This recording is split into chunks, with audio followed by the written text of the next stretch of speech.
pasa y todo queda, pero lo nuestro es pasar, pasar haciendo caminos, caminos sobre la mar. Nunca perseguí la gloria, ni dejar en la memoria de los hombres mi canción.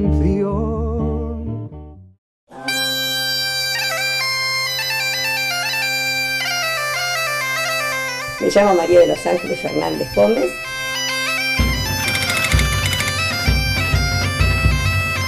Nací en España, en un pueblito cerca de La Coruña, de la parte de Galicia.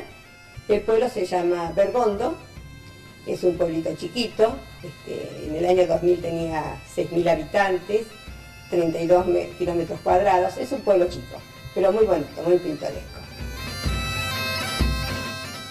A los 5 años nos vinimos a vivir a la Argentina por razones políticas, porque a mi abuela, a mi abuelo, le llevaron un hijo a la cárcel sin tener ninguna cosa rara, pero bueno, se lo llevaron y nunca más apareció, ni vivo ni muerto.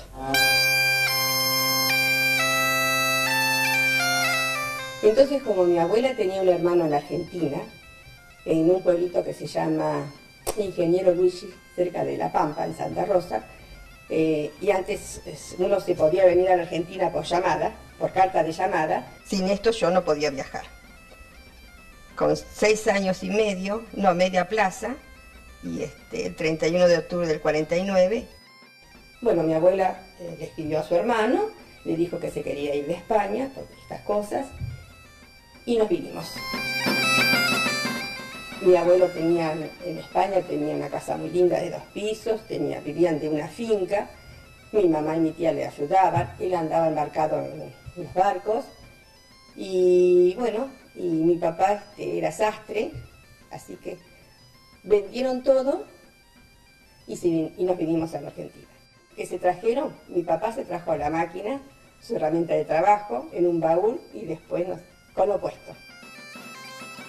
El viaje fue, para mí, espantoso. Es de lo único que lo tengo muy presente porque,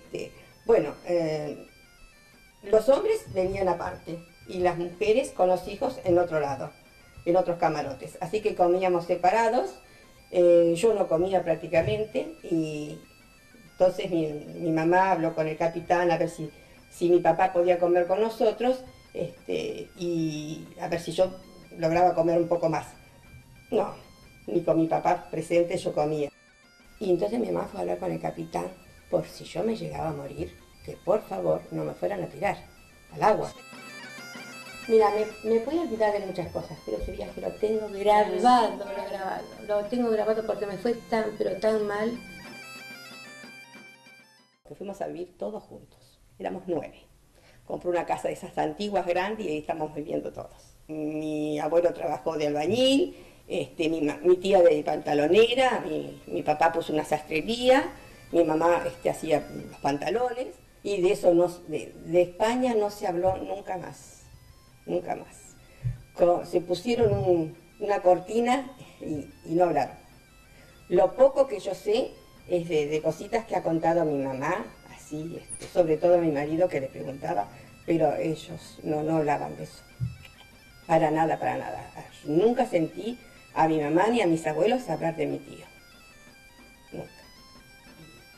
Y de España tampoco. No quisieron volver tampoco, nunca, nunca, nunca. Nosotros estudiamos ahí en Santa Rosa, en La Pampa, y después me casé también en Santa Rosa, y me fui a vivir después de casada a Ushuaia. Y después de Ushuaia me vine a vivir.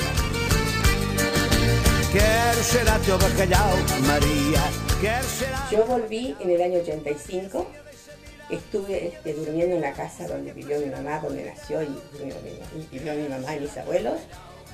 En la casa donde vivimos nosotros no, porque quedaba una plaza. Pero estuve viviendo, los muebles que estaban en la casa de mi abuela los había hecho mi tío, porque era muy buen carpintero, así que Sí, lo pasé bien, pero recuerdos hermosos.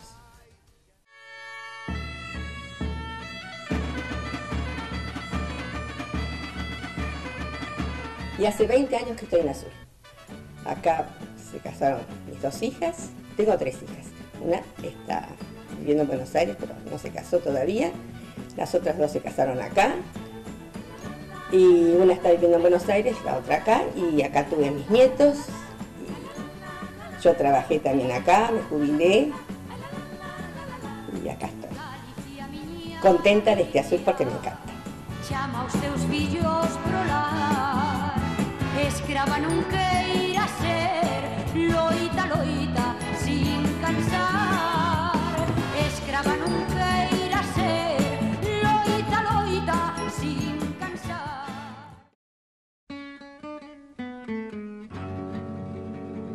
Rien n'est jamais acquis à l'homme ni sa force. Soy Margarita Ferrer. Son cœur, et quand il croit ouvrir ses bras son ombre. Y cuando Isabel me propuso hablar precisamente de un poco de mi historia personal, recordé algunos problemas que siempre tenía cuando me preguntaban de dónde sos. Cuando iba a la escuela me preguntaban de dónde sos. Yo decía de Clarás, que era un pueblo, que es un pueblito muy chiquito en el partido de Necochea donde viví, pero siendo más grande también me preguntaba por qué yo decía de ahí, si no era realmente de ahí. Bueno, y en realidad soy, soy de Francia, yo nací en Francia el 11 de agosto de 1948, pero mi historia, digamos, personal, creo que no empieza el día del nacimiento, como no empieza la de cada uno de nosotros. Y hoy, buscando los papeles, creo que mi historia personal viene de este pueblo, que es Pusol, un pueblo de la provincia de Valencia, a 12 kilómetros de Valencia, al que he vuelto muchas veces, y comienza en esta fecha con estos extractos de actas de matrimonio de mis padres, que se casaron, interesante la fecha, el 7 de noviembre de 1935 en España. Yo nací en el 48, hay una larga distancia, digamos, entre la fecha de casamiento y mi nacimiento. Pasaron muchas cosas en el medio y yo quisiera referirme a ellos porque esos, digamos, tienen que ver conmigo y tienen que ver con mi historia y con la construcción de mi identidad.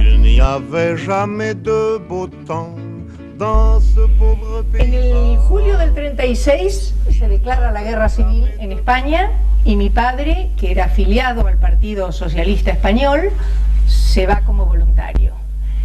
La historia de mis padres tiene que ver con, digamos, separaciones. Estuvieron 3 años separados por la guerra dentro de España. Cuando cae Barcelona en el 39, hay 500.000 de españoles, 500.000, que entran masivamente en Francia. Lo hacen a través de los Pirineos, a pie, en carros, como fuere. Entre esa gente está mi padre. Mi madre sigue en España, con su familia. Y en Francia, la vida, digamos, fueron bien recibidos en el sentido de que, bueno, comulgaban o simpatizaban con la causa republicana, pero era demasiada gente para atender. Así que cuando se declara la Segunda Guerra en el 40 y cuando Francia es ocupada, sobre todo por Alemania, los españoles, en este caso mi padre, entran a trabajar a compañías extranjeras y son puestos, la mayoría durante bastante tiempo, en campos de trabajo, campos de concentración, pero no al estilo Auschwitz, sino campos de trabajo forzado. Eran unos barracones inmundos, ¿no?, llenos de piojos y pulgas. Acá hay fotos de dos de ellos. Mi padre es y en esta foto dice: entre ellos hay uno que te quiere. ¿Quién es? Y es una foto que se la manda mi madre. Esto es del 43.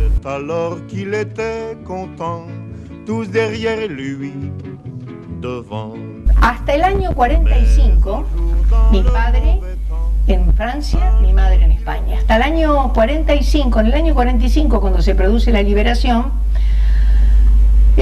yo no sé por qué razón, todavía a mi madre no la manda a buscar mi padre.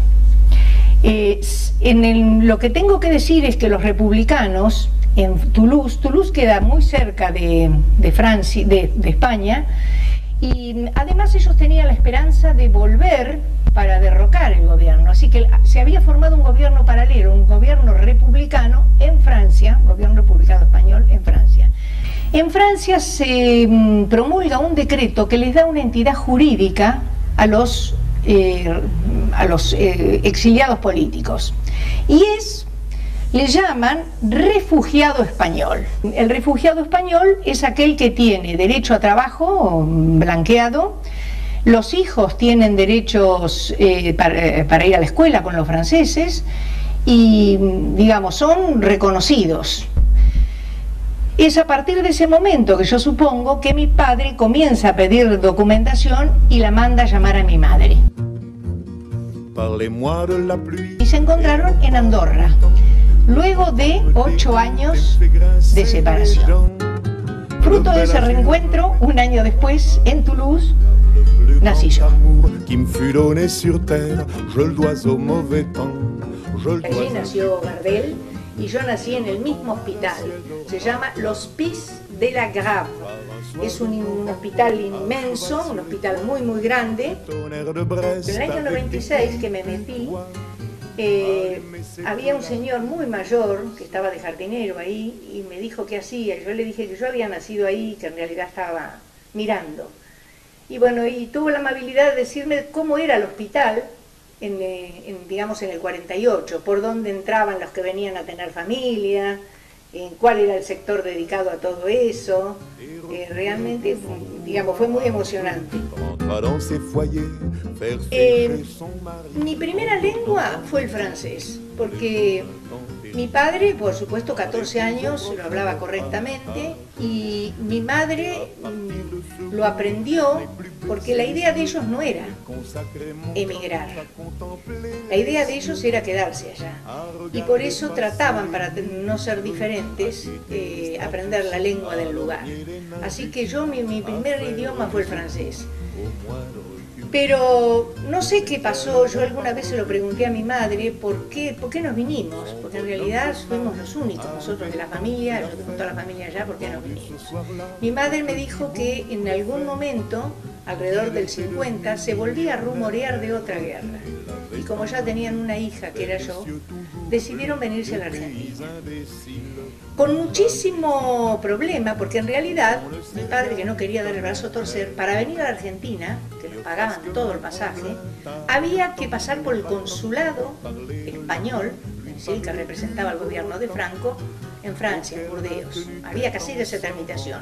Mi tío Octavio, por ejemplo, que estuvieron siempre con mi padre, no la hizo. Él se quedó en Francia, pero era soltero y no tenía hijos. Y acá en la Argentina estaba un tío de tercera generación, que había venido mucho antes de la guerra, el tío Manuel de mi padre, y yo le decía a mi abuelo, y vivían en Buenos Aires.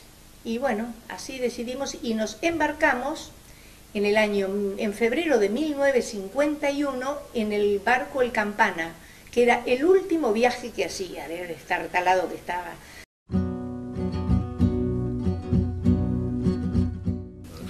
¿Y con qué vinimos? Bueno, de España a Francia, con nada.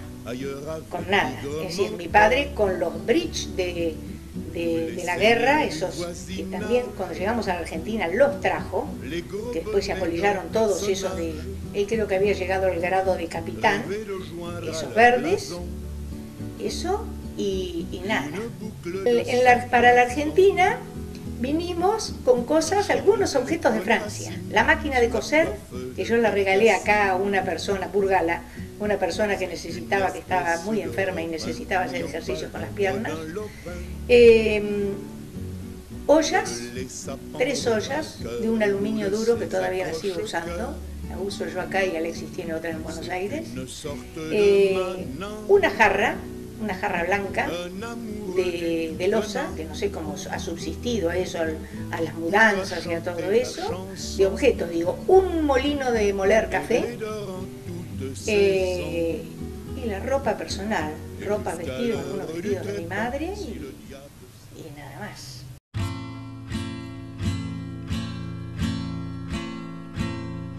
Mourir pour des idées. Vinimos también a vivir en una habitación realquilados en Buenos Aires. Mi madre surcía y lavaba para afuera. Y mi padre se fue reubicando un poco en lo que, bueno, les quiero decir, en lo que él había hecho en España, que él trabajaba en el banco, las cuestiones de libros, lo que sería tenedor de libros antes, él no tenía estudio universitario.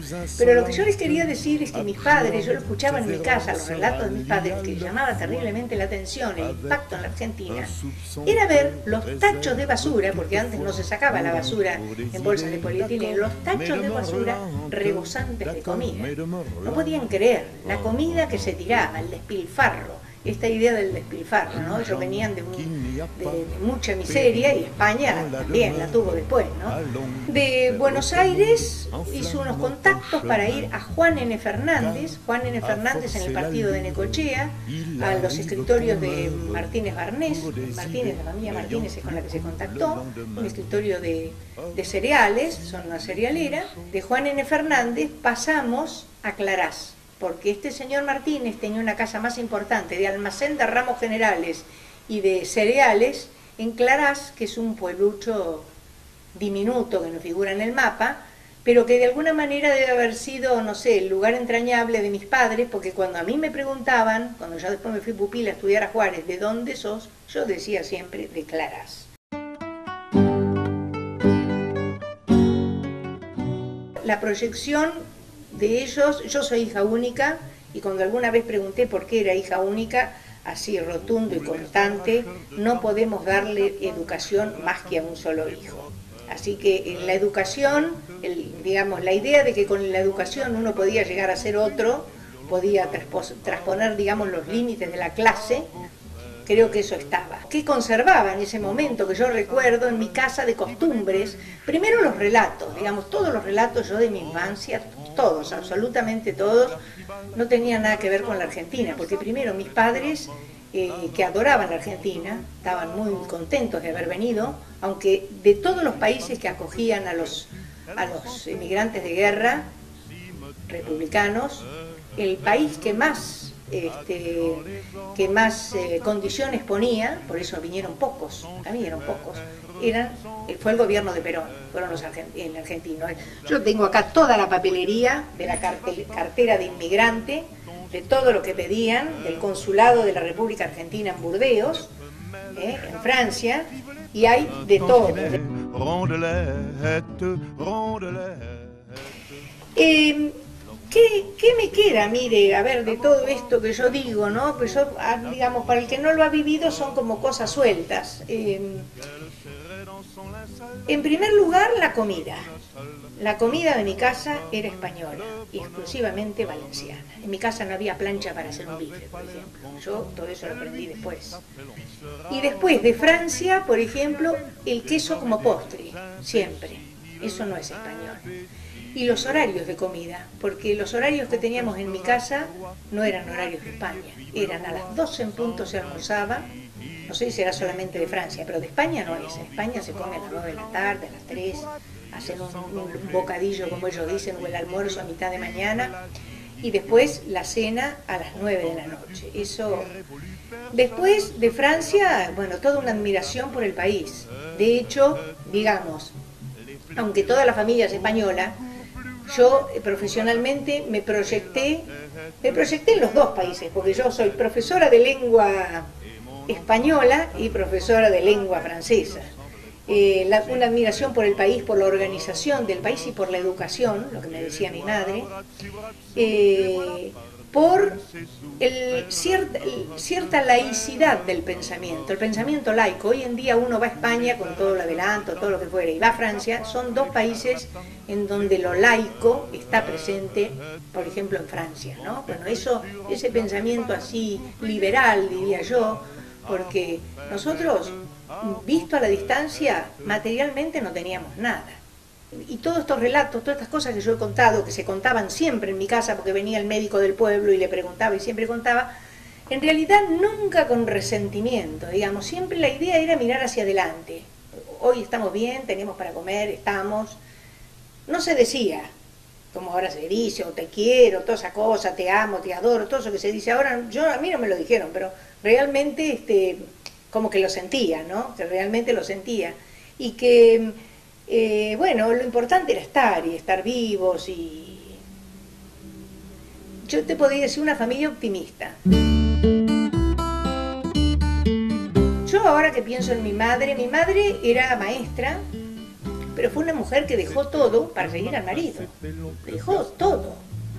Porque uno lo dice fácilmente. Ahora los chicos se han ido, muchos en la época de la crisis se fueron a Europa, pero se fueron en la era del internet, se fueron con otros que conocían, se fueron muchos con una ciudadanía. Dejó todo. Familia, todo. Familias que, por ejemplo, en Pusol, familias que viven siglos que han vivido ahí en ese pueblo. Y sí, qué fortaleza, pienso yo, qué fortaleza para bancarse todo eso.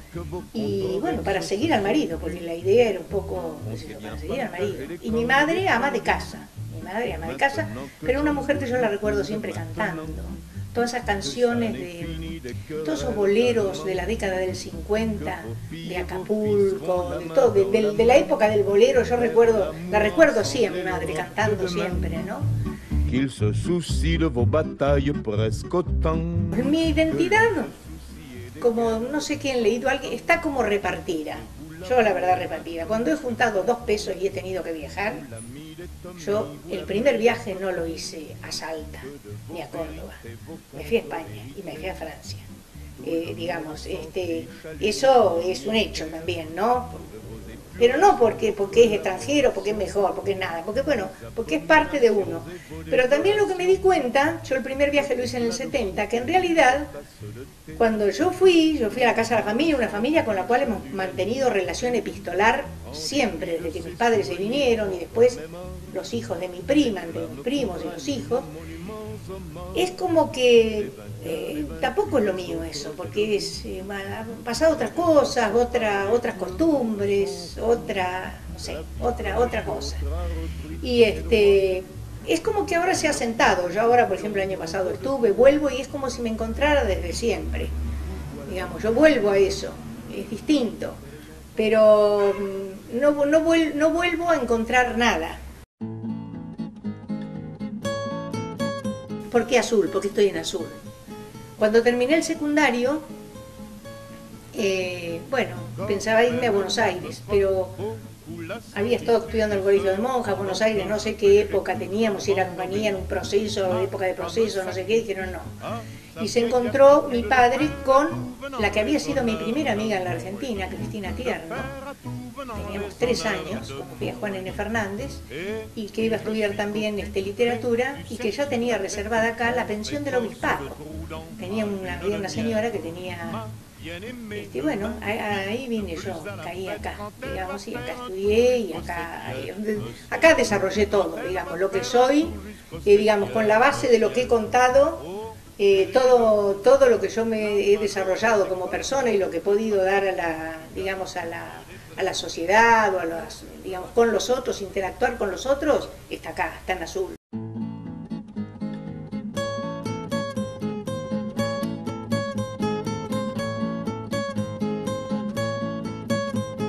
Comme elle n'aime pas beaucoup la solitude, cependant que je pêche et que je m'en oublie, ma femme sacrifice. Mi nombre es Miriam Mancilla Montiel de Escauzo. Vine desde Chile a fines del año 81. Es desde Osorno, ¿no es cierto? Está situado al sur de Chile. Se me ofreció la oportunidad, una familia chilena que estaba radicada acá en esta ciudad, me ofreció la oportunidad en ese momento de venir a trabajar acá en una casa de familia porque bueno, yo había terminado el secundario en Chile y era una época muy difícil en el país de Chile, ¿no es cierto? Porque estaba pasando, era en el gobierno de la dictadura militar y estaba pasando por un momento muy difícil, no había perspectivas para los jóvenes. Es muy difícil estudiar hoy en día, incluso se hace muy difícil el estudio en Chile porque es caro. Yo lo conversé en ese momento con mi papá sobre todo, y él me dijo que me autorizaba, como venía con una familia, que seguramente allá, o sea, en ese momento, en ese país vas a tener las oportunidades que acá seguramente no las vas a tener.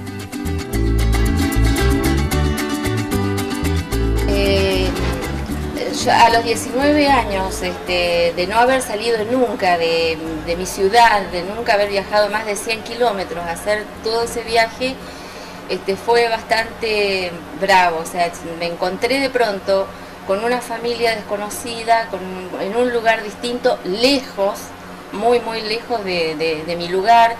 Había dejado a mis padres, había dejado hermanos, todos los familiares, porque acá en Azul no tenían a nadie. Al mes más o menos de estar me quería volver. No quería saber nada con Azul. No me había gustado, o sea, yo venía de una ciudad muy grande a una ciudad chiquita,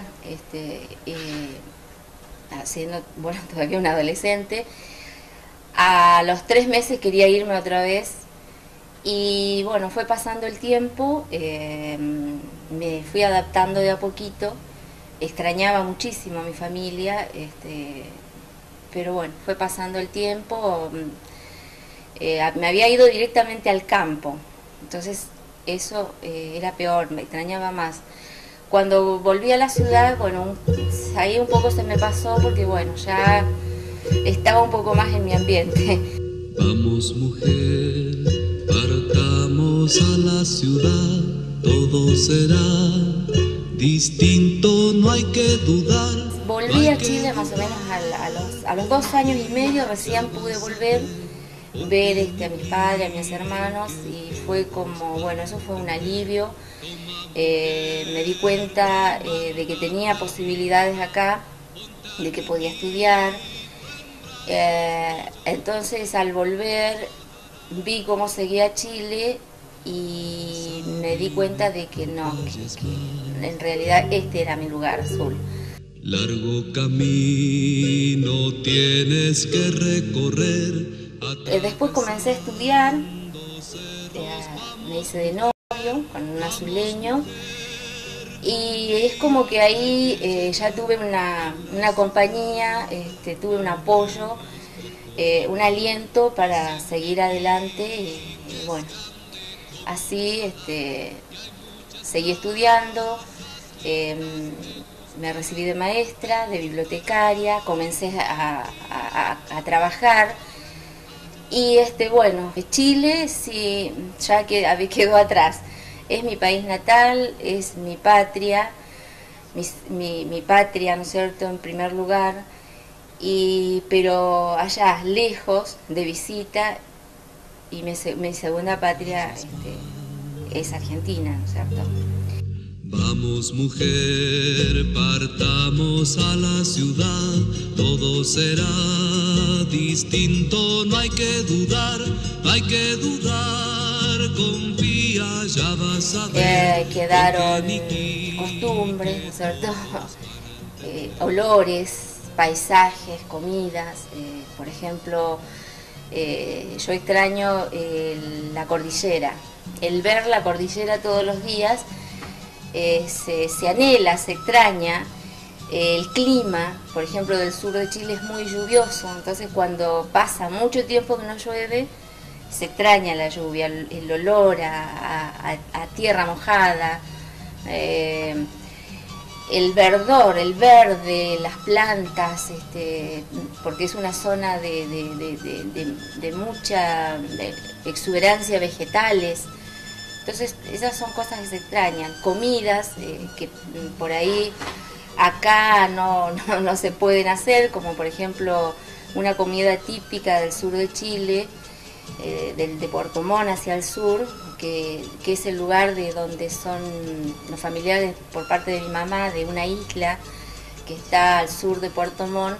Bueno, una de las comidas típicas es el curanto, que es toda una mezcla, una mezcla de mariscos que se cocinan debajo de la tierra en un hoyo.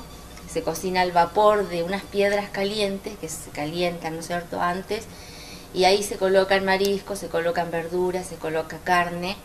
Todo eso se cocina al vapor, después se destapa y se va sirviendo uno del mismo hoyo, sentados alrededor, ¿no es cierto? Es una de las comidas típicas con la que se convida a las visitas especiales y hacen ocasiones especiales.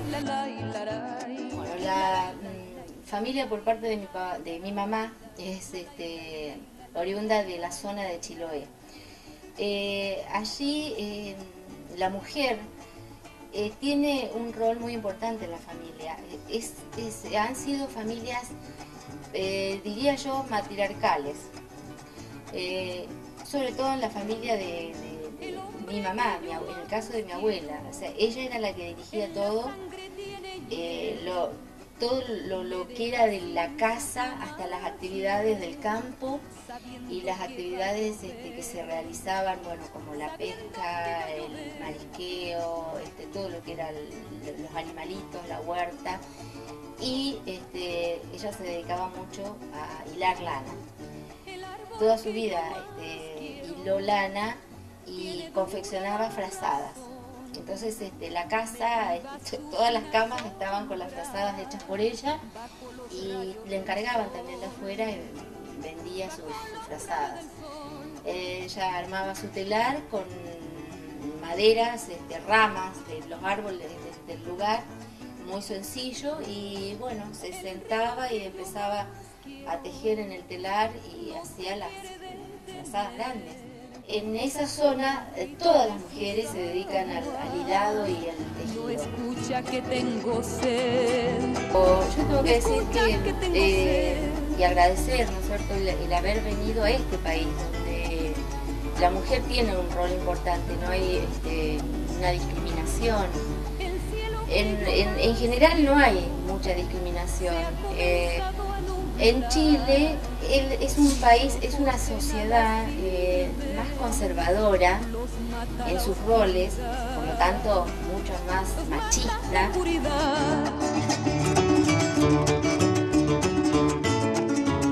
Yo tengo que estar muy agradecida de ser parte de Argentina. O sea, Argentina es mi país, yo lo adopté como mi país, es más, estoy nacionalizada. Acá soy argentina, en Chile sigo siendo chilena, pero acá Argentina. Vamos mujer, partamos a la ciudad, todo será distinto, no hay que dudar, confía, ya vas a ver, porque Niki, que todos van a entender.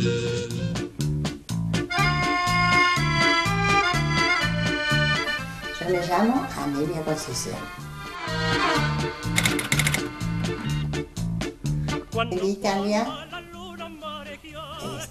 a los 14 años, con una hermana, y nos trajo mi papá, que él estaba en la Argentina. Por Santo, provincia de Campobasso, y pertenecíamos a Génova.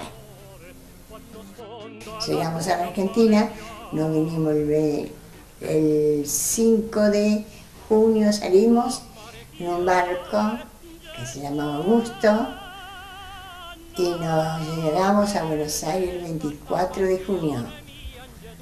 A Buenos Aires, mi papá nos fue a buscar, no nos conocíamos, ni nosotros ni él a nosotros. Él no nos conocía, y nosotros a él tampoco. Entonces ahí estábamos en la aduana, cuando ellos venían, hasta que él no venía, no tenía la aduana. Éramos menores. La señora que nos acompañaba se fue con su esposo y nosotros quedamos ahí. Pues fue mi papá y nos trajo a Chillán. Y de Chillán yo no me moví de acá. Iba a ser 70 años. Mi papá trabajaba de albañil, pero después falleció hace muchos años ya.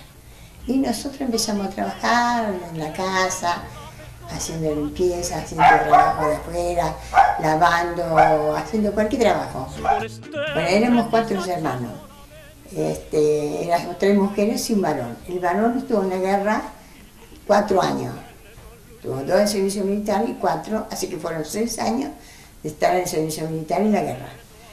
Después se fue a su casa y a los 10 años de que estaba allá, después de la guerra, que vinimos nosotros después que vivimos 10 años, vino él con la familia y se vino acá a Chillar también. Yo me casé a los 8 años de venir a Chillar y tuvimos 3 hijos y trabajamos. Primero estuvimos en la casa que él tenía, después nos fuimos a trabajar en una panadería, la compró la panadería junto con otros hermanos y sigue trabajando en la panadería, además que él ya falleció hace 1 año y ya hacía mucho que había dejado la panadería, se le había dejado a un hijo, el hijo mayor de nosotros. Cuando nosotros vinimos a la Argentina, decían, todos los que quedaron en Italia decían, ay, se van a la Argentina, ya la riqueza, claro, se van a ir con los ricos y a nosotros nos dejan solos, sin nada, y ustedes no se van a acordar más de nosotros, porque allá están en toda la riqueza. Venimos acá, nos encontramos que estábamos casi igual que allá, porque había que trabajar y había que juntar leñita para hacer la comida. Nosotros teníamos leña de planta de roble, que era una leña hermosa, teníamos un fogón en la cocina, que en el invierno teníamos todo calentito con el fuego de leña. Todo con leña, sí, allá en Italia. En cambio acá no, acá tenemos que juntar la leñita cuando nosotros vinimos. Ellos de allá decían que no, que era mentira lo que nosotros decíamos. ¿De dónde sí tenemos que juntar, ganarnos nosotros la plata para poder comer? Porque mi papá trabajaba de albañil y ganaba 1 peso por día. 1 peso por día. La primera asfalto que hicimos en Chillar, los cordones los hizo mi papá. Él que trabajaba en los cordones de la calle, que fueron las 4 calles principales que hicieron el pueblo.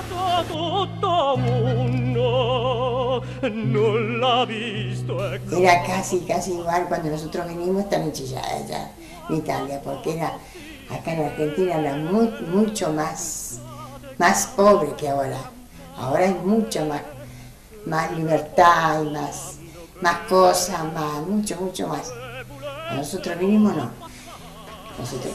Nosotros, claro, vinimos el 38, imagínense, del 38 ahora la diferencia que es todo. El Chillar era muy chiquitito, un pueblo muy chiquito.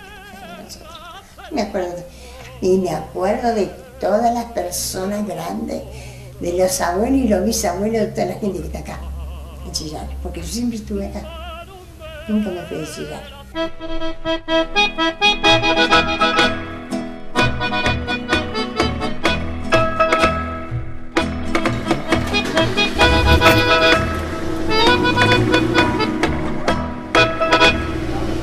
Del reggimento che suonavi alle 5 in punto, ratapla, ratapla.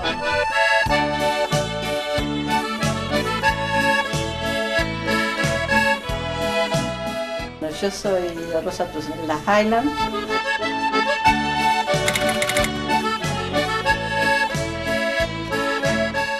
Soy descendiente de alemanes del Volga y estoy acá para contar un poco la historia de mis ascendientes.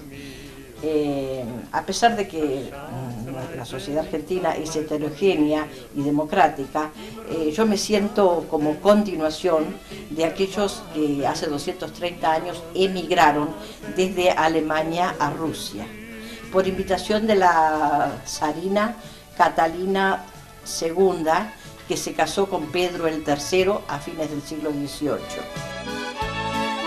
Estaba muy despoblada y le faltaban muchos elementos así de progreso. Entonces ella tuvo la buena idea de invitar alemanes de la región que era ella, porque ella era alemana, de la provincia de Sachsen, a llevar a su gente para allá, para que llevaran tecnología y, digamos, poblaran una región a orillas del río Volga. O sea, les dio tierra, caballos, vacas, enseres para el campo. Bueno, durante 100 años esa gente, digamos los alemanes, se comprometieron, la reina se comprometió a que vivieran en colonias, mantuvieran su religión, sus costumbres y su idioma. Y al morir, digamos, después de morir Catalina II, los alemanes, allí habitantes que todavía se consideraban alemanes, a pesar de que ya las últimas generaciones habían nacido en Rusia, pero que conservaban el idioma y los apellidos, fueron perdiendo poco a poco las prerrogativas que Catalina II les dio. Entonces ya se vieron obligados, digamos, a hacer un servicio militar de 7 años, a cumplir las leyes rusas. Como ellos no se sentían rusos, a pesar de haber vivido 100 años aquí, a orillas del río Volga, decidieron emigrar a otras partes del mundo. Por ejemplo, en lo que atañe a nuestra zona, digamos, los alemanes del Volga que se encuentran acá en nuestra región, emigraron primero, digamos, a Brasil. Bueno, la emigración no fue fácil, porque tuvieron que salir de sus colonias de origen por el río Volga hasta la ciudad de Saratov. De Saratov tuvieron que cruzar media Europa para llegar al puerto de Bremen y después hacer un viaje, digamos, que podría durar 3 meses por el Atlántico. No nos olvidemos que fue a fines del siglo XIX, y la mayoría y muchos murieron en el camino. En Brasil ellos no se sintieron, digamos, en su zona. Hacía mucho calor, no había extensiones para poder cultivar el trigo, etc. Entonces decidieron emigrar a Argentina. Entraron hasta nuestra zona y, digamos, tomaron el ferrocarril hasta la punta del riel, que era azul. Y de ahí tomaron carretas para dirigirse a Coronel Suárez, a Arroyo Corto y, digamos, bueno, toda nuestra zona del sur de la provincia de Buenos Aires. No les fue fácil la vida en la Argentina en esa zona, en esa época, porque desconocían el idioma. En esa época en la Argentina, digamos, no tiene, por supuesto, todavía los adelantos que hay ahora, desconocían el idioma, digamos, todavía estaba un poco, digamos, había indios, de acuerdo a lo que me contaban, y ellos siguieron agrupándose en colonias como vivieron en Rusia. Aún hoy, después de 230 años, siguen viviendo en colonias y siguen manteniendo el idioma que tuvieron allí hace 230 años en Alemania. Aún mantienen, digamos, la idiosincrasia, el idioma, a pesar de que es una transmisión oral, no hay una transmisión escrita, porque, digamos, el idioma alemán se prohibió después de la guerra, se prohibió en la Argentina, no se pudo enseñar más en las escuelas, que se enseñaba en las colonias, y se enseñaba el gótico. Acá, por ejemplo, tengo un libro, un misal, traído de allá, de Rusia, escrito en gótico, que era de mis ascendientes. Acá fue muy difícil la vida para ellos. Por ejemplo, mi bisabuelo murió, este señor, murió a los 51 años de una herida penetrante del vientre que le aplicó un nativo, digamos. Le decían el Colorado Highland y no era bien visto de ambas partes, digamos. O sea que los inmigrantes tuvieron muchos problemas acá. Era muy, digamos, era arriesgado alejarse de las colonias en las que ellos vivían a fines del siglo XIX. Por ejemplo, quiero contar algo también de la esposa de este señor, que era mi bisabuela, murió de parto. Era muy común que las mujeres murieran de parto en esa época. En realidad las familias tuvieron siempre muchos hijos. Eran unas familias numerosas. La mujer en realidad acompañaba al marido y trabajaba también en tareas del campo. Y, por ejemplo, una de las cosas que hacían era de noche pelaban gansos y le sacaban las plumas a los gansos para hacer almohadones, colchones, para usar en la casa.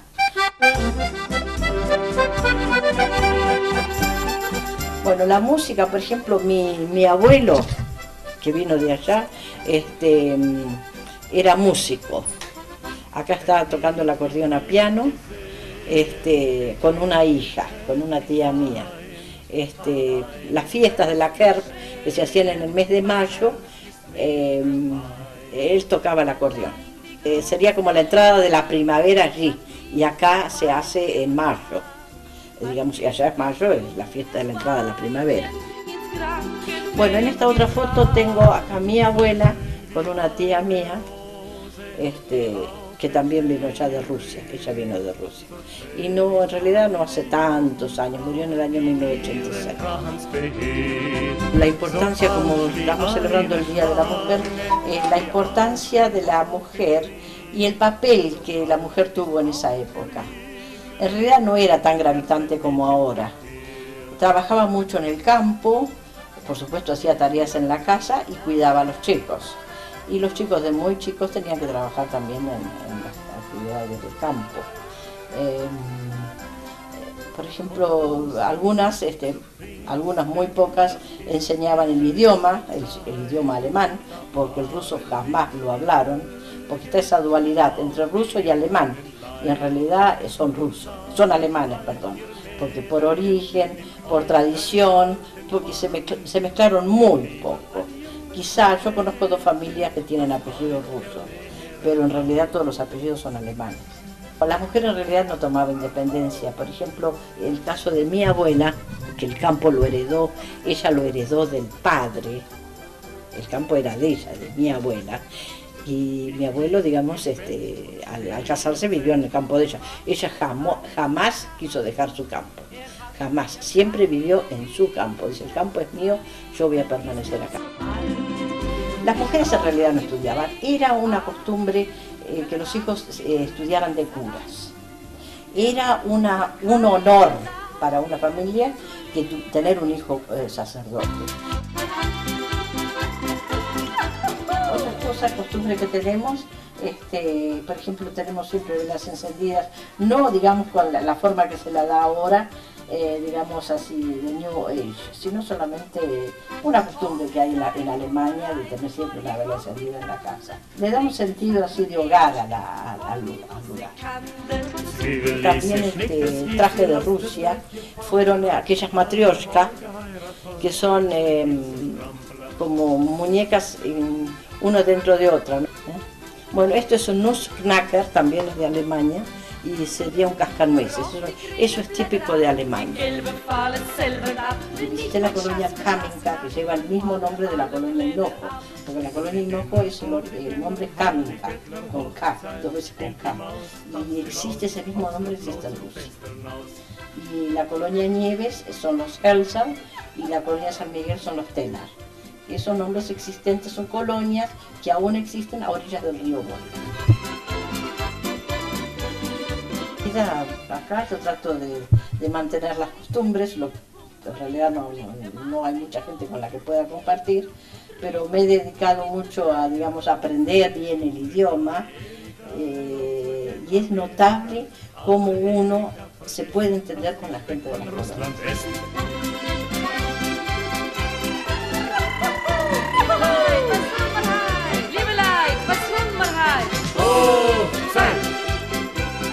El mundo es uno solo. Yo pienso que el mundo es uno solo. Creo que dentro de 500 años el mundo va a ser una gran mezcla.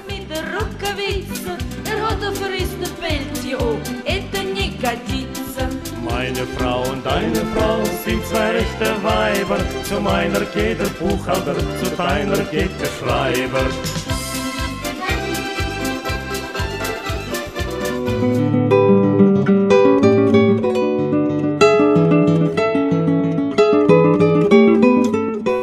Soy Ana Díaz Garcete, paraguaya.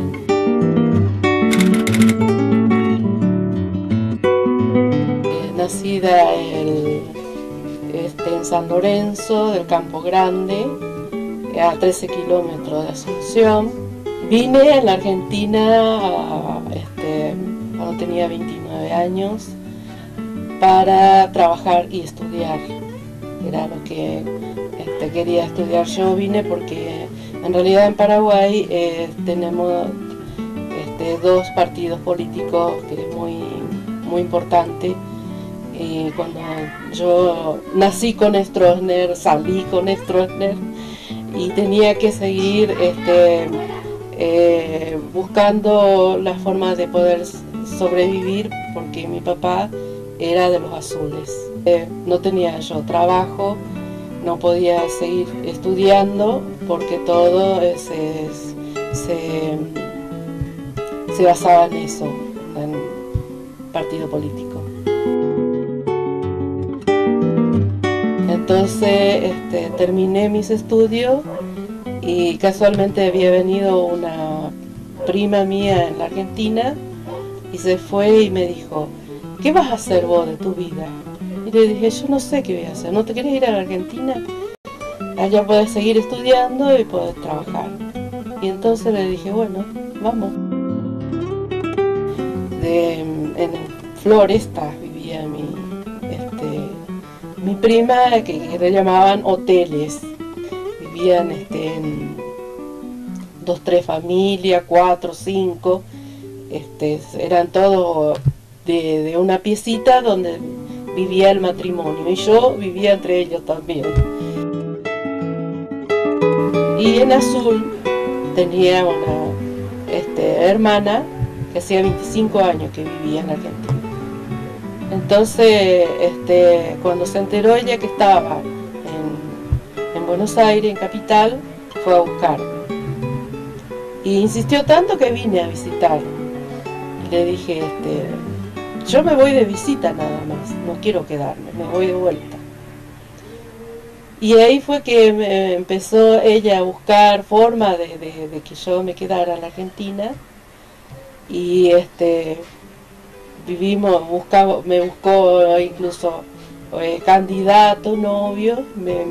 Enseguida, a los 3 meses me fui a Paraguay, nos casamos y volvimos.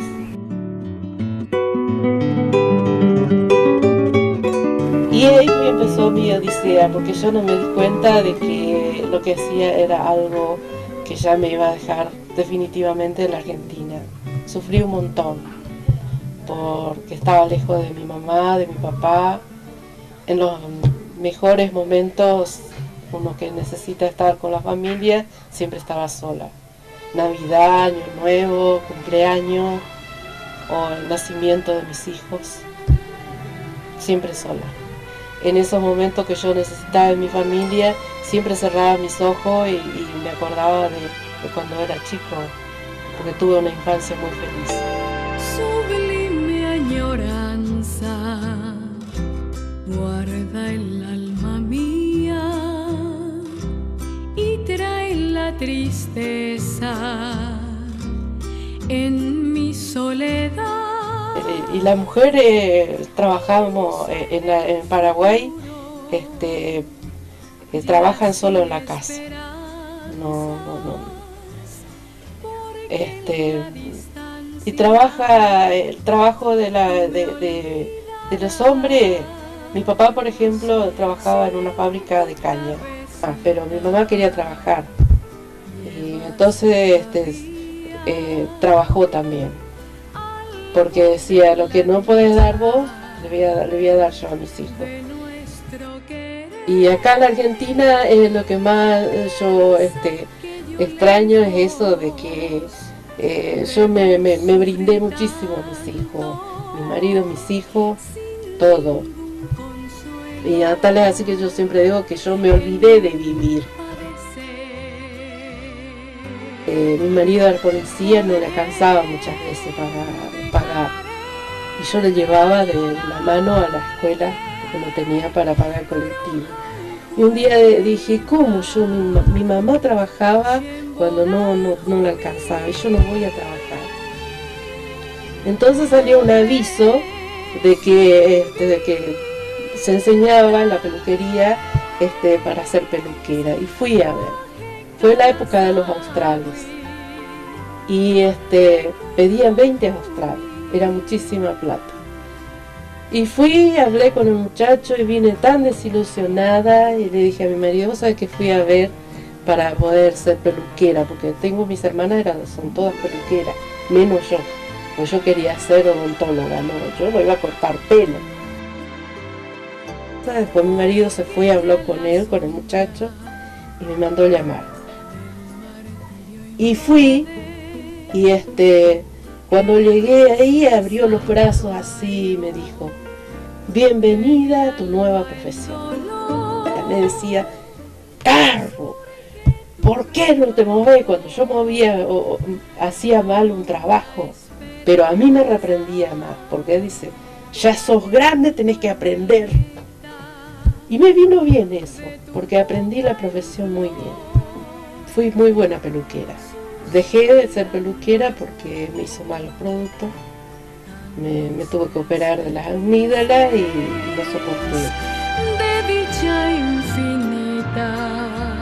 Después, con el tiempo, dije yo, ya eran grandes mis hijos, mi hijo se estaba por casar, y dije, ¿qué puedo hacer?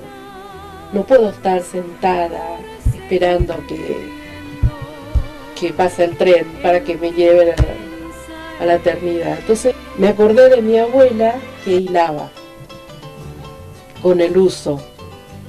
Hacía con el uso, pero ella hacía, nosotros le juntábamos algodón que caía de los camiones que iba, y juntábamos y le traíamos un montón, y ella le sacaba la semilla y eso hacía el hilo de coser. Un día vi en el diario que la municipalidad iba a mandar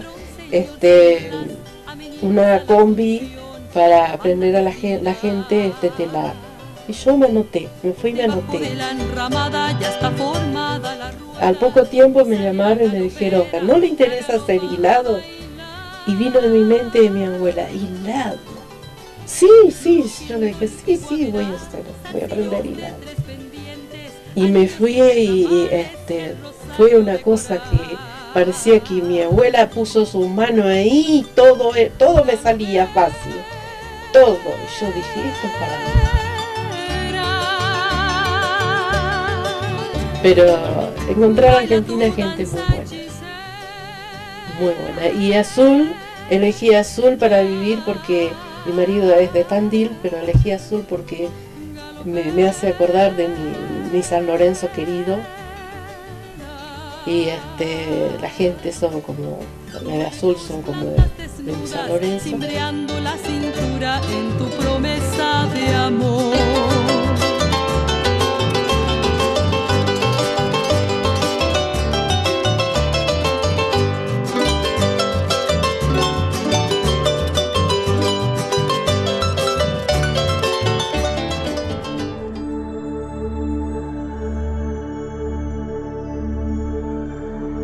Mi nombre es Silvia Benson.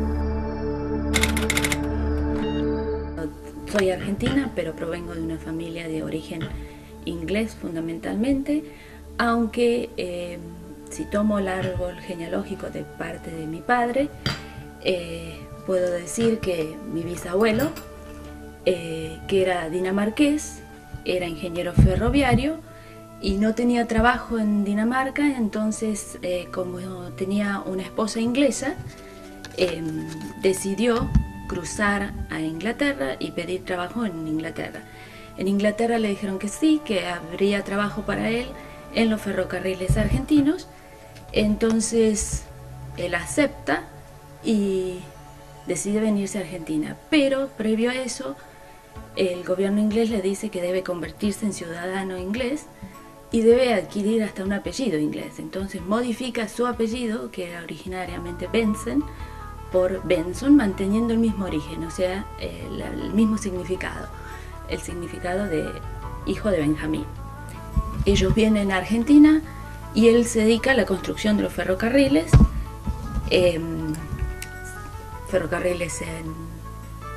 trazados hasta la cordillera de los Andes. De hecho, el túnel trasandino a Chile, en Mendoza, tiene una placa recordatoria donde dice que fue construido bajo su supervisión. Mi abuelo, Harald Christian Benson nació en Córdoba, cuando el bisabuelo estaba trabajando en ferrocarriles en Córdoba, y bueno, cuando tenía 18 años se fue a Inglaterra a estudiar en la Universidad de Manchester agricultura y veterinaria, y allí conoció a mi abuela, Clara Helen Park, que era hija de un sacerdote anglicano, y bueno, se enamoraron y él terminó de estudiar y vino a Argentina a construirle una casa en Córdoba. Esa casa hoy día es un hotel, se llama Hotel Estancia La Granadilla. El relato es muy interesante porque la trajo en barco hasta Buenos Aires. En Buenos Aires tuvo que bajar e ir en una especie de colectivo, pero muy rústico, hasta Córdoba, y en Córdoba capital hasta Altagracia, donde estaba la casa, la llevó a lomo de mula. Así que muy aventurera la abuela. De ese matrimonio nacieron mi papá y una hermana. Mi papá se casó con mi mamá en el año 65 y bueno, mi mamá era argentina, pero también de familia de origen escocés, fundamentalmente. Por lo tanto, el tema del idioma fue muy importante en la relación, en la familia. De ahí que nosotras sigamos con nuestra tradición, tanto mi hermana como yo. Las dos somos muy originales, las dos damos clases de inglés. Hay algo muy interesante y por un lado triste y por el otro lado maravilloso en la historia de la familia, que mi abuelo, a pesar de haber sido universitario y de tener una esposa instruida, porque la abuela, a pesar de que era hija de pastor anglicano, era una señora muy leída, pero nunca mandaron sus hijos a la escuela. Por lo tanto, tanto mi padre como mi hermana aprendieron a leer y escribir con un maestro que trajeron de Inglaterra. Mi abuelo trajo de Inglaterra y le enseñó en 3 meses el alfabeto, a leer en inglés, las operaciones básicas en matemáticas y geografía.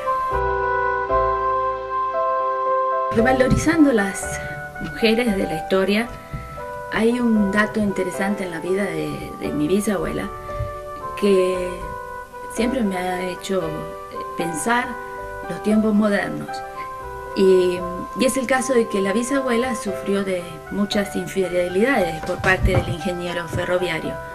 Entonces un buen día se enojó mucho con él y decidió que él no viviría más con ella, y por lo tanto se separaron, y ella a partir de ese momento vivió con sus hijas e hijos en distintos lugares.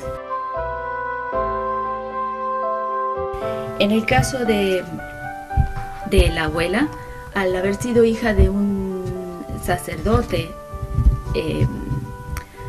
anglicano, ella tenía más una vida de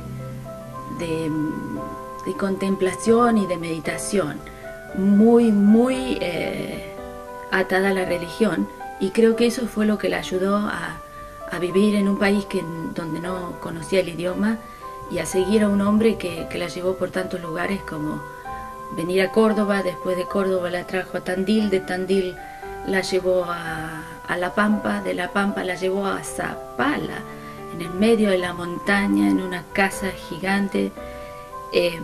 Después ese campo en Zapala fue expropiado en la época de Perón, en el año más o menos 45, y cuando creían estar asentados en un lugar maravilloso, le expropian el campo, le sacan su casa, le sacan el manantial.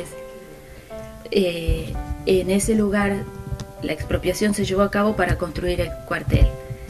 La casa, de hecho, hoy día la casa de familia, que había sido construida con tanto esfuerzo, es la casa del coronel y de hecho tenemos el cementerio de la familia. La bisabuela está enterrada en uno de los cerros dentro del cuartel.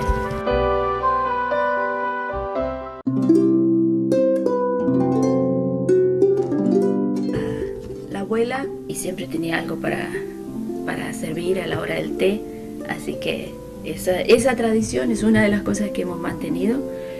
Se hace muy difícil ahora para nosotras mantener la tradición porque el mate ocupa un lugar importante en nuestras vidas, pero un domingo a la tarde a las 5 la idea de un té y una tetera es muy significativo en nuestra vida.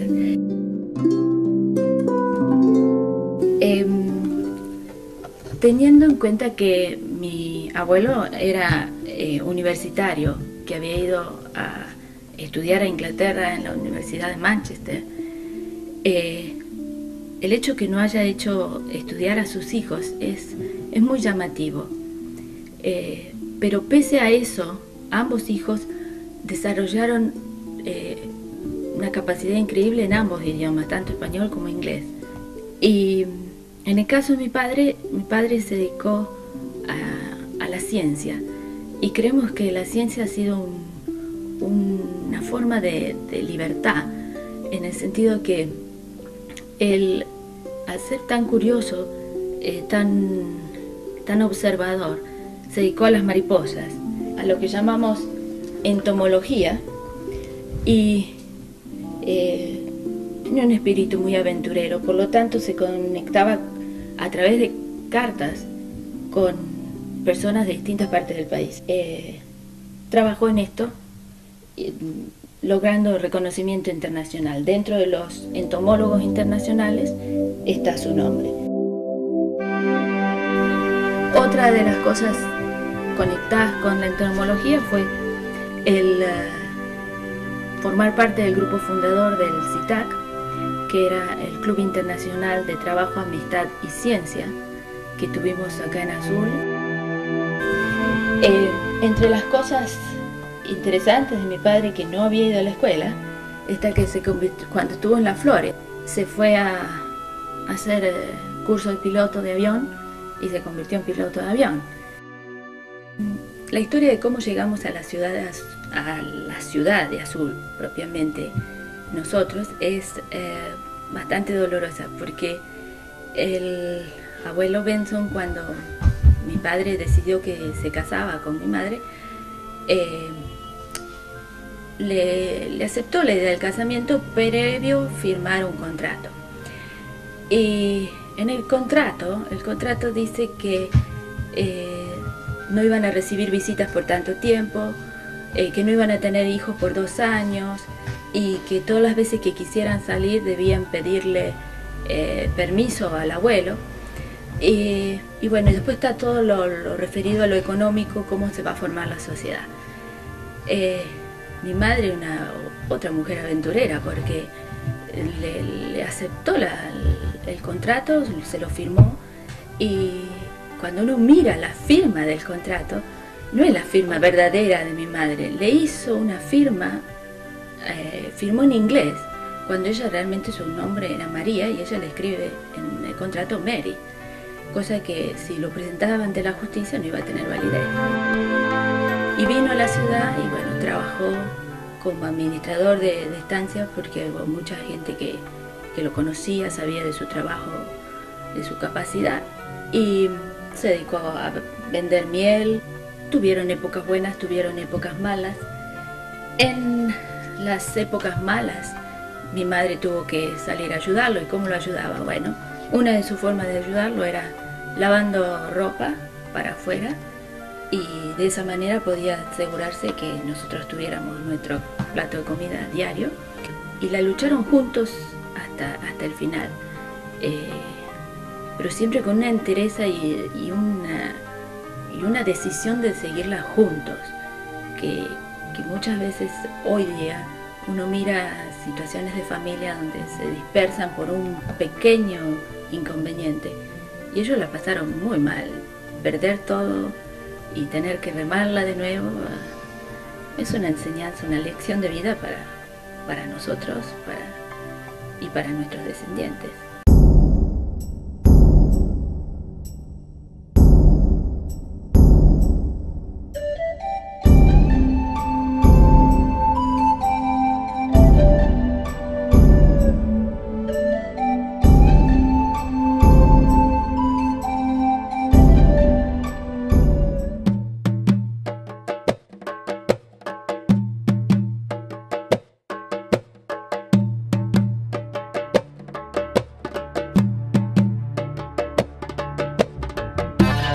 Ada Diab de la Trónica.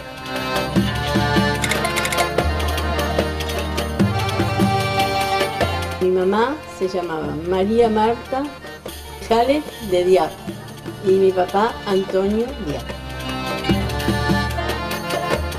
Ellos vinieron del Grosden Barsne, Líbano. Eran libaneses, los dos. Se habían casado, tenían un hijo de 11 meses y vinieron a Azul porque acá estaba el hermano de mi papá. No sé por qué había venido y querían venir a llevarlo otra vez allá con los padres. Por eso ellos vinieron y no trajeron nada, no trajeron fotos, no trajeron nada. Vinieron. Y bueno, acá mi papá empezó a trabajar para convencer a mi tío, que no lo podía convencer y no lo convenció.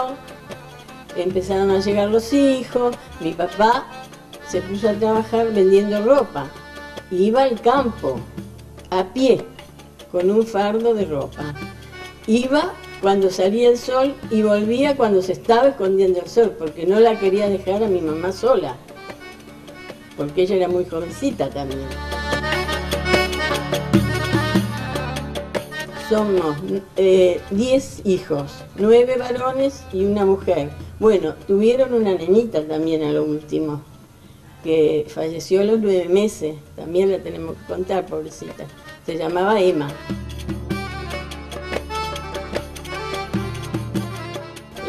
Juan, que era el mayor, que era el libanés, después venía Elías, José, Miguel, Amado, que fue intendente de Azul, muy buen intendente, aunque lo poco lo recuerdan, Jale, Marcelo, Alín, después vino la nena, que soy yo, Ada, otro, Alín y Antonio, después la hermanita chiquita que se llamaba Emma. No volvieron, y no, porque allá, como vino la guerra, ya se quedaron acá, con los hijos, y la guerra, había fallecido la mamá, el papá, también los padres de mi papá, y ya mi mamá, era una cosa que se la pasaba llorando, y no volvieron. Mi papá sabía leer y escribir, estaban en ese tiempo dominados por los franceses. Entonces en la escuela primeramente le enseñaban cosas de Francia, a leer y a escribir en Francia. Después el árabe. Entonces mi mamá no alcanzó, sabía leer sí, pero escribir no, porque primero le enseñaban a leer, no le enseñaban junto como acá a leer y a escribir. Mi papá sí, porque tenía la ayuda de un sacerdote que él sabía leer y escribir y le enseñaba.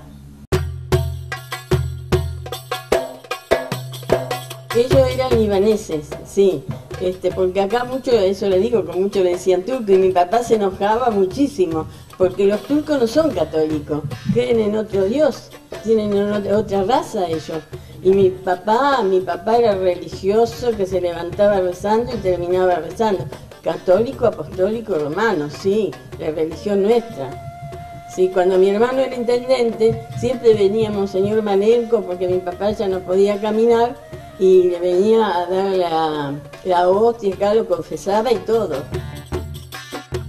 Y ellos hablaban, nosotros le entendíamos todo, los 10 entendíamos todo, pero hablar no, porque no sé, qué sé yo, uno de mis hermanos ni quería porque decía, háblenos en cristiano, y nosotros hablamos en cristiano, entonces, qué sé yo. pero escucha, ellos nos hablaban en árabe y nosotros entendíamos todo. Sí, sí. A mi mamá le decíamos emme, emme quiere decir árabe, mamá en árabe, y a papá valle. Sí.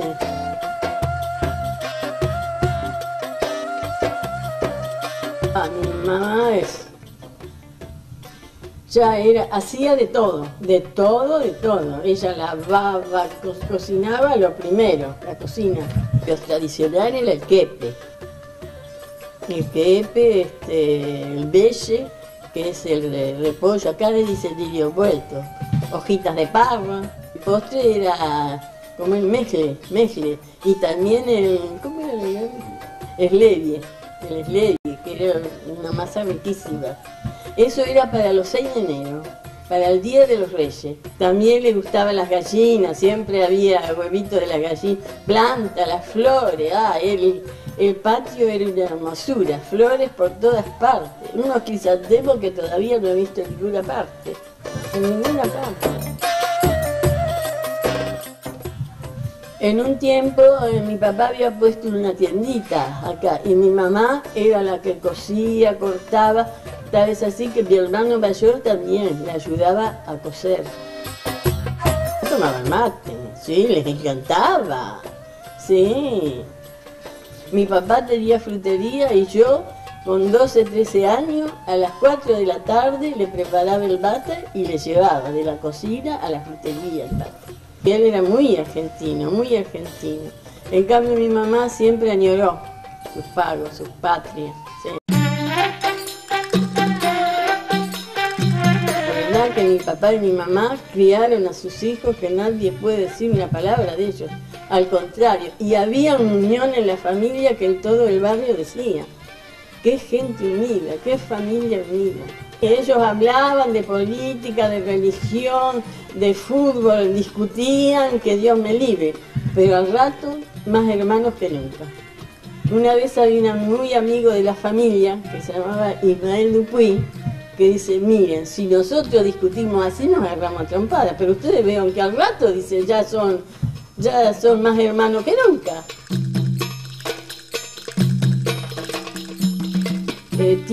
Tuvieron 21 nietos, que todos viven en Azul. Aparte creo que dos en Buenos Aires, pero siempre vienen, nunca han perdido el control de la familia, nos hablamos, nos mandamos un mensaje, todo. Y mis hermanos y yo también, todos nos hemos casado con distintas nacionalidades. Nada era de decir, bueno, somos árabes, no tenemos que casar con un árabe. No. Cada cual eligió su pareja, su mujer, y yo mi marido, y nuestros padres nunca nos dijeron ni sí ni no. Siempre conforme con nuestra visión. Todos nos casamos por amor. Todos enamorados y todavía seguimos. Yo pronto, si Dios quiere, el año que viene voy a cumplir 50 años de casada también.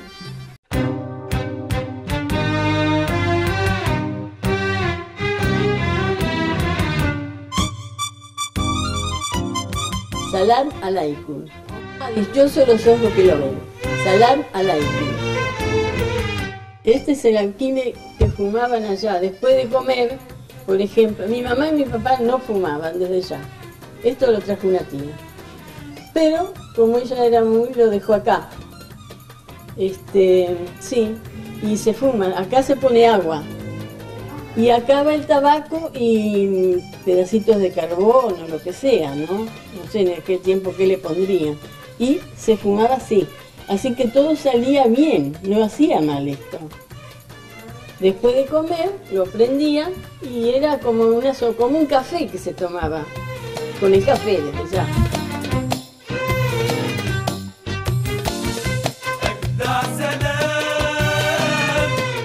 Mi papá hoy tendría 130 años. Me parece mentira, me parece que lo veo sentadito acá, porque él se sentaba acá ya para mirar televisión y todo. Y mi mamá tendría 116 años, sí. Una barbaridad.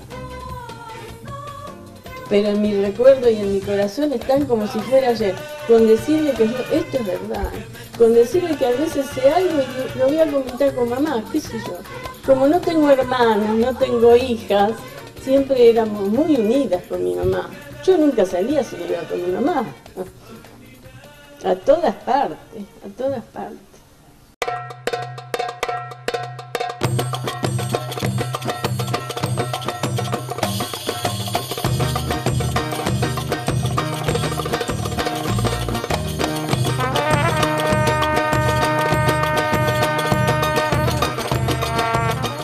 ¿Estás grabando?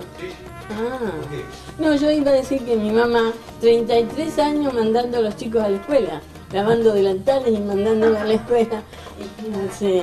Y gracias a Dios, todo menos chicos, todo.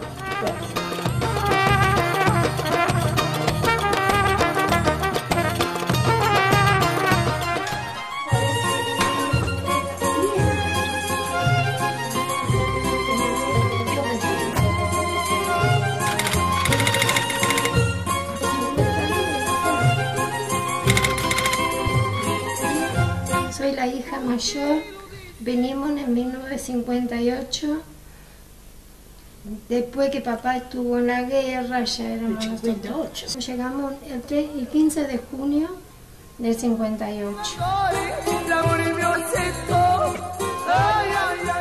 Porque yo no quería venir, pero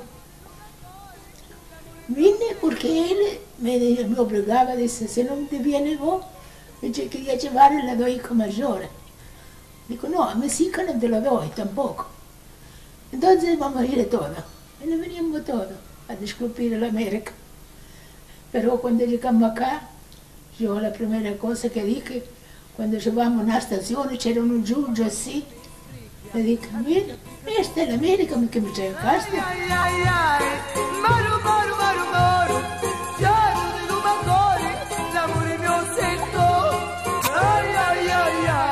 Cuando llegamos al puerto de Buenos Aires, teníamos una hermana de papá, que fue la que nos mandó a buscar y venimos directamente al sur. Cuando llegamos, nos fuimos unos días a la casa de la tía, pero después, como habíamos traído un poco de dinero, lo primero papá que quiso hacer, comprar una casita.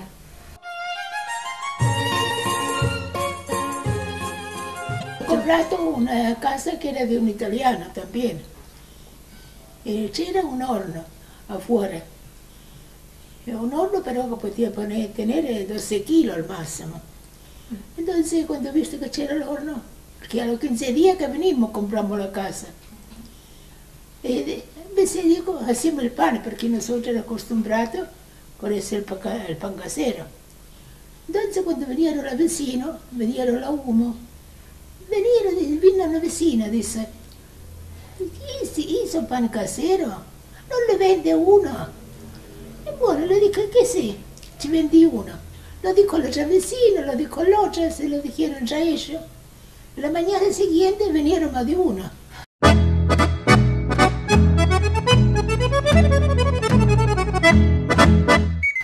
Entonces agarré, hacía el pan que hacía la mañana, a la noche no tenía. Lo empezamos así. Mi marido era acostumbrado, que trabajaba en el campo, pero era como mayordomo, no de trabajar así. Y acá, ¿qué trabajo podía encontrar? Encontró el trabajo, se había ido a trabajar de albañil, de peón y de albañil, pero no le gustaba, porque ese era el acostumbrado que mandaba, no que lo mandaban. Entonces pensó, dice, hacíamos pan casero y lo vendimos. Hacíamos un horno más grande, empezó a vender, compró una jardinera y empezó a vender el pan. Justo acá no teníamos nadie nosotros.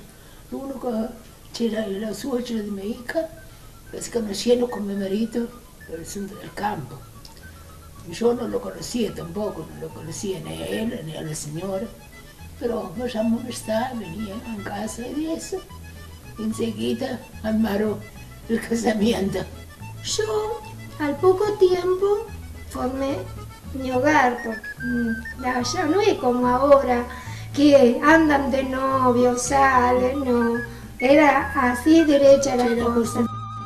Cuando llegamos, claro, cuando ya nos ubicamos en la casita nosotros, ya venían a visitarnos, paisanos del mismo pueblo de nosotros, venían mi papá con mi suegro, se conocían.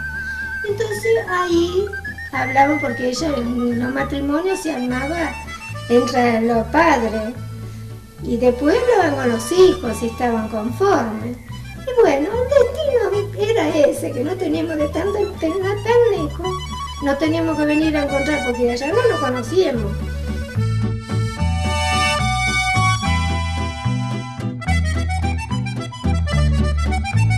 Y bueno, a los 3 meses me casé.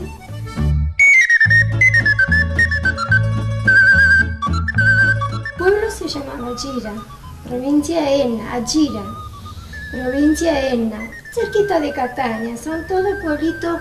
A 20, 30 kilómetros hay un montón de pueblitos. Está como Bernardo, Castelferrato, sí, Ecosilla, Ganche, todos esos pueblos son todos como acá, Olavarría, Tantín, Rauche, Tapalqué, todo así, a 20, 30 kilómetros hay un pueblito. Y cada pueblito tiene su forma de hablar, todo tiene su dialecto. Resulta que era un sobrino mío que era salesiano, estaba estudiante de sacerdote, vino acá como misionero. Y me mandaron decir, mis hermanas, dice, ¿cómo? Vení para que la ordenación de nuestro nepote, vení, dice. Digo, yo le dije, ¿cómo puedo venir sin plata? Yo no tengo esa posibilidad de pagar. Hace tiempo el viaje era mucho. Y después él vino acá como misionero. Estuvo acá, estuvo en la Patagonia. Y cada 5 años venía. Le tocaba ir a visitar a la madre, porque tenía 2 hermanos también, en la madre. A los 5 años de que estuvo acá, le tocaba de ir en Italia. Entonces mis hermanas, dice, mi cuñada le dijo a mi hermana, dice, va a venir, dice Angelo, que se llamaba Angelo, va a venir Angelo, dice, en las vacaciones por 2 meses. Entonces mi hermana se preocuparon toda. Dice, cuando fui de la ordenación no viniste, no tenía plata, pero ahora, ¿por qué no venís?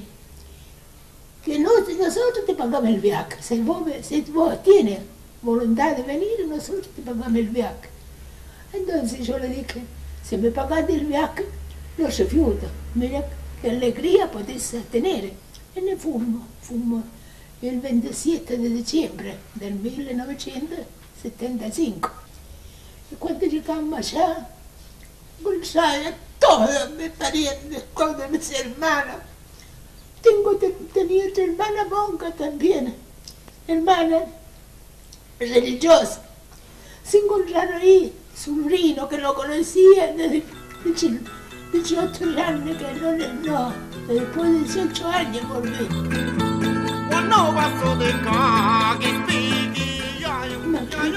Qué fiesta que tuvimos, qué alegría, los vecinos, los parientes, los vecinos, los de la clase, que había compañeros de escuela, todos me venían a visitar. Solo que yo no de acá no hablo bien de castellano, pero allá me confundía después. Me decían ni castellano ni italiano. Entonces empezaron a decir, decime, Charito, ¿cómo le dice? ¿Qué cosa que decir?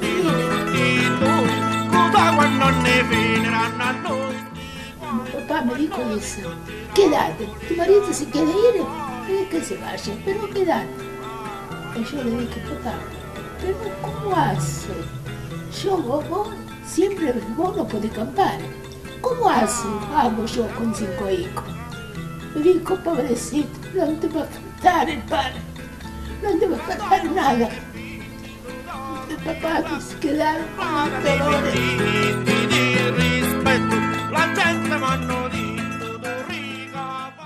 Bueno, Bueno, cuando íbamos armando todo, el baúl para traer todas las cosas, y en ese baúl también vino la máquina de coser, porque mamá cosía la ropita para nosotros y para... Bueno, y dentro de los cajones, vemos la sopersata, pedazos de panceta, de todo envuelto con cosas, primero envuelto en papel, porque para no mancharse, y después envuelto con ropa, y todos los rinconcitos, todo acomodado.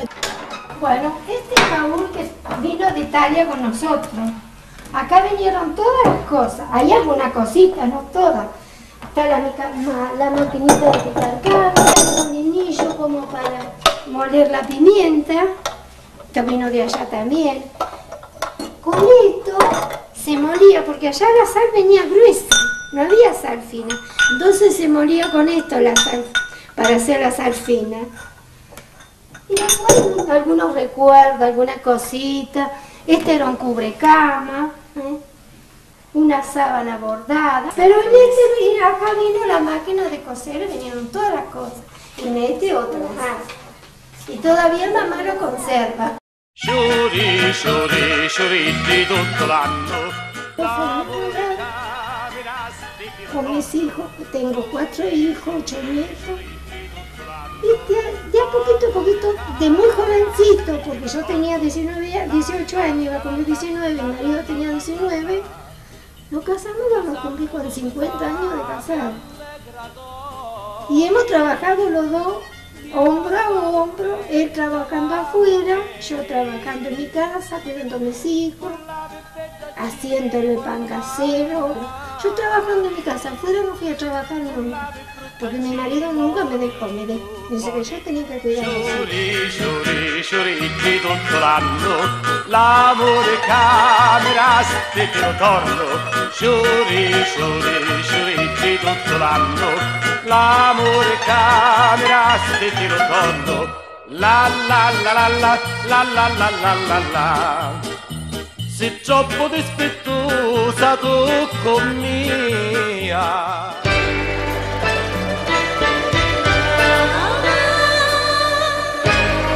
Yo me llamo Haru Shimabukuro. Mi nombre es Kyoko Asifu. Yo me llamo Kyoko Kiyoko Asifu. Mi marido Asifu. Yo nací en Okinawa, Ayashimashi.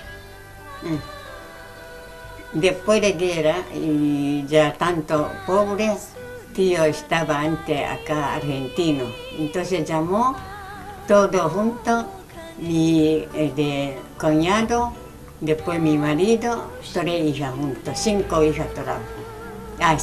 3 hijas trajo, después nació acá Roberto Susana, allá Juárez nació.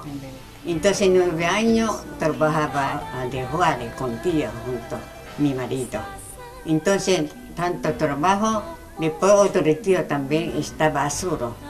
Entonces el tío le llamó, venga acá a Suro porque Juárez ya muy pobre, pueblo chiquito, entonces le dio un negocio después dejar ese.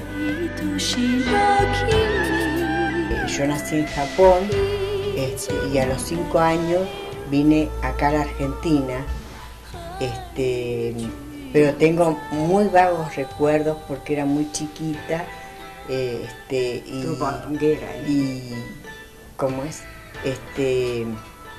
Solamente recuerdo que estaba mi abuela en el puerto y fue una despedida muy triste porque el barco cada vez se alejaba más y la imagen ya no lo veía más. Y nací en Japón, en Ginawa.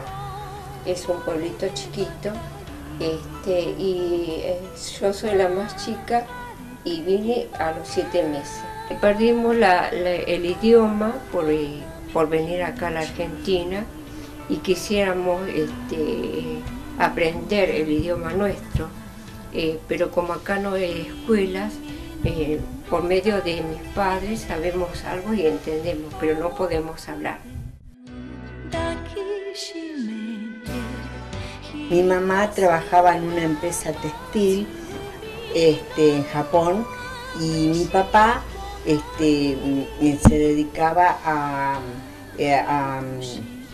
cuidar a los chicos que estudiaban en agronomía.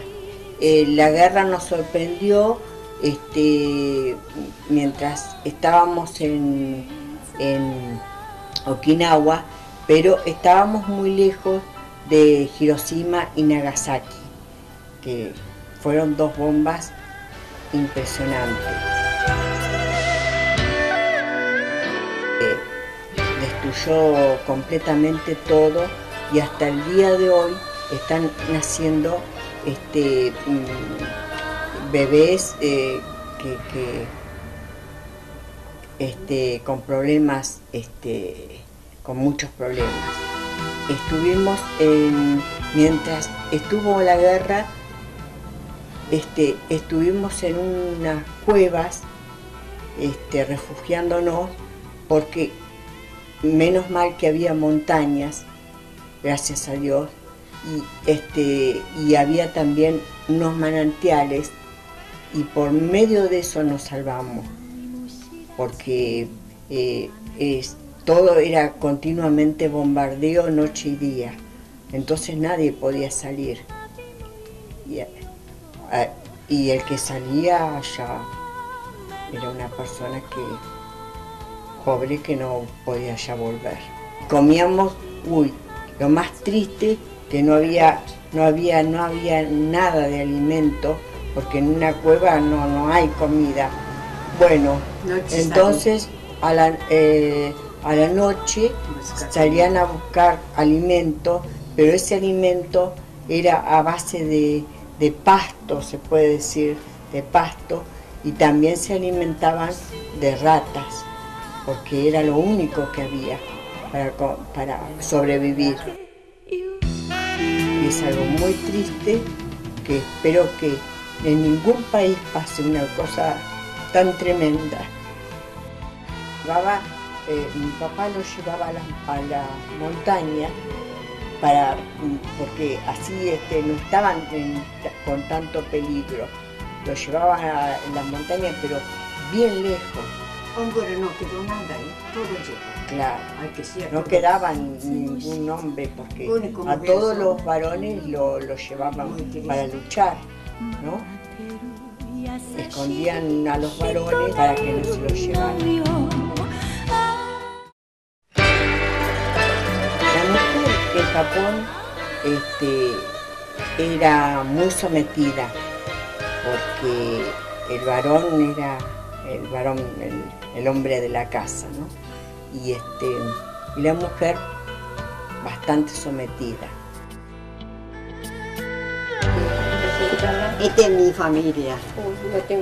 Justo 48 años volvió a Japón para gestar a mi mamá. 85 grandes gestaciones. Entonces mi hermano tiene taller de agencia, entonces ahí lleno de gente, todos contentos. Después hija volvió de Argentina, dice, todo el pueblo esperaba donde está nosotros de avión. Entonces todo esto grande hizo, después más o menos un mes quedó de Okinawa, volvió a Argentina después también.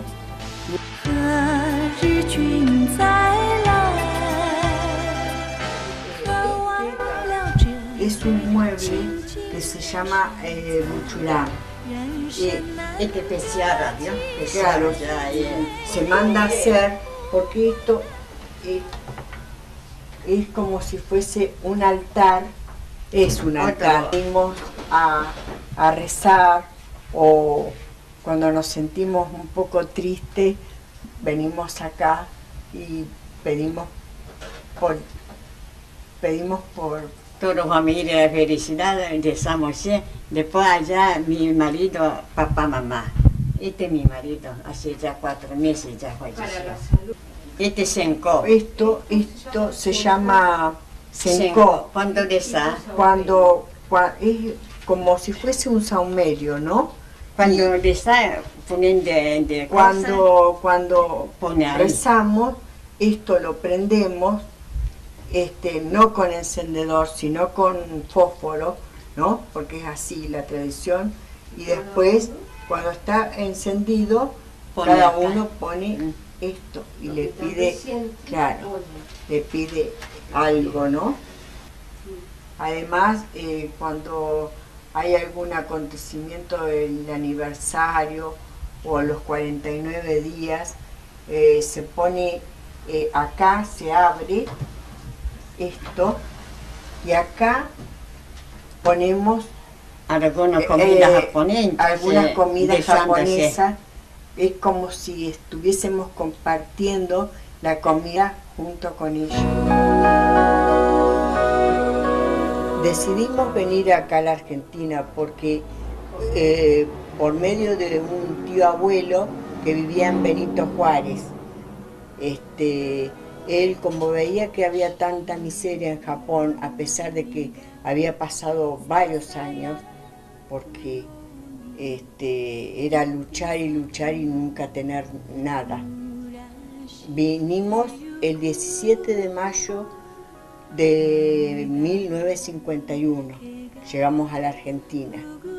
Estuvimos en Buenos Aires un tiempo porque estábamos haciendo los trámites para radicarnos acá en la Argentina, que nos parecía un lugar maravilloso, ¿no?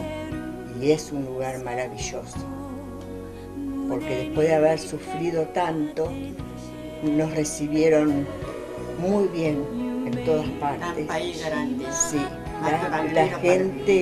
la gente muy buena, como si fuésemos de la familia.